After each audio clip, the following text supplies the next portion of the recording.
"This is bullshit," Charlotte exclaimed. She banged the desk in front of her in frustration. It wasn't her desk but the desk of the much older editor of the newspaper that Charlotte worked for, Mr. Bloom. She rubbed her face as she tried to get her temper under control. At 22 years old, Charlotte was very new to her job as a journalist and she was eager to make her name for herself. Her impatience was doing her no favors though, as she was desperate for a big story. Even though she only worked for a small regional newspaper, she knew that she could go all the way to one of the big publications. She just needed the big break. That one story that pushed her over the edge and made her nationally recognized.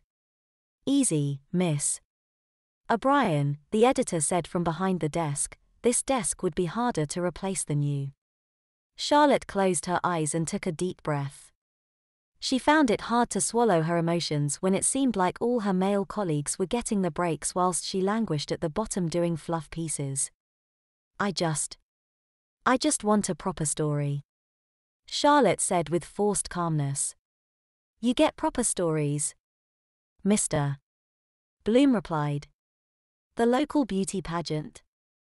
The story of the stolen horse?" Charlotte replied with a shake of the head. "These aren't stories. I don't know what to tell you." Mr.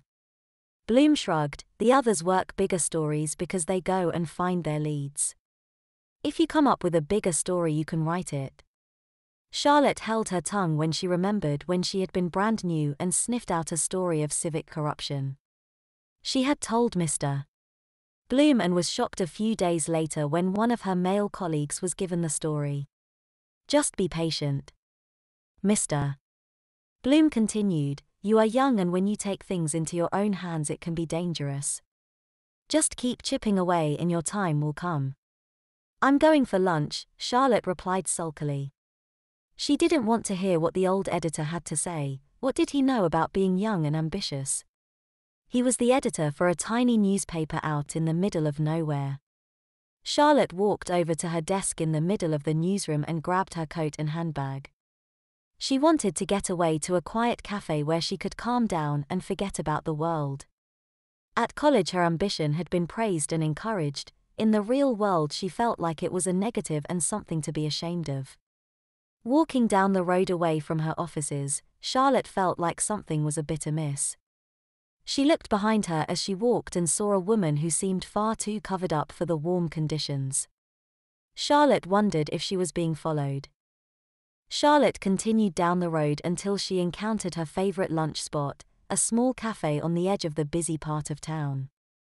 The cafe was never busy and it was the perfect place to go for some sandwiches, coffee and reflection. "The usual," Charlotte said with a smile to the young woman behind the counter as she sat down with her newspaper. Charlotte opened the newspaper, held it in front of her and started reading. She shook her head at both her internal frustration and another day filled with bad news. She started reading a story about disappearing people that had the police stumped, but she had to stop halfway through. The grammar was just atrocious. How did these people get jobs? Hello.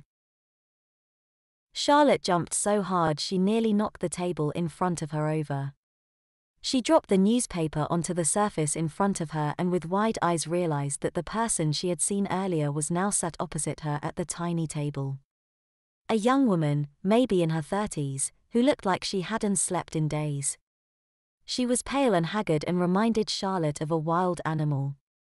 The stranger's wide eyes looked around the small cafe as if scanning for threats. She looked positively crazy.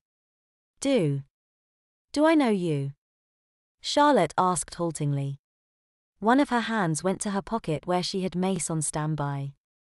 She knew journalism could be a dangerous job, but she didn't expect trouble at lunchtime in the middle of a shop. The mysterious woman didn't reply.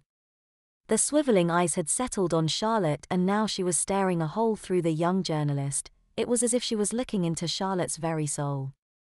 She licked her cracked lips but didn't speak. Charlotte, getting over the shock of this woman's appearance, lowered her voice and softened her face.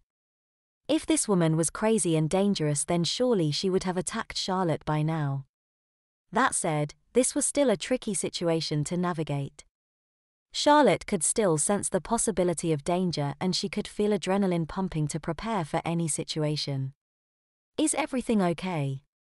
The woman behind the counter making the coffee looked over at the only occupied table. Charlotte looked at the stranger's darting eyes and could sense that she was about to run away. Charlotte didn't want her to leave. There must be a reason this woman followed Charlotte, and if she hadn't attacked her by now, Charlotte felt she never would. "Everything's fine." Charlotte smiled. She spoke with a confidence that she didn't feel. "Could I get another coffee for my friend though?" The waitress looked a little confused and suspicious but nodded her head as the coffee-making machine whirred into life behind her. "You'll love the coffee here," Charlotte said as she folded up the newspaper and put it back in her bag. The stranger stayed silent still, but Charlotte could almost feel the woman relaxing a little. If Charlotte wanted to know why this woman had stalked her down the street, she needed her to relax. "My name's Charlotte," Charlotte said warmly. "What's your name?" The woman was still voiceless. Just when Charlotte thought she wasn't going to answer, the stranger muttered something under her breath. It was far too quiet for Charlotte to hear. "I didn't catch that," Charlotte replied as she leaned across the table a little. L. Laura." The woman whispered so quietly that it was almost like she hadn't spoken it at all. It was as if she had just breathed it across the table. "Nice to meet you, Laura." Charlotte smiled as she leaned back in her seat.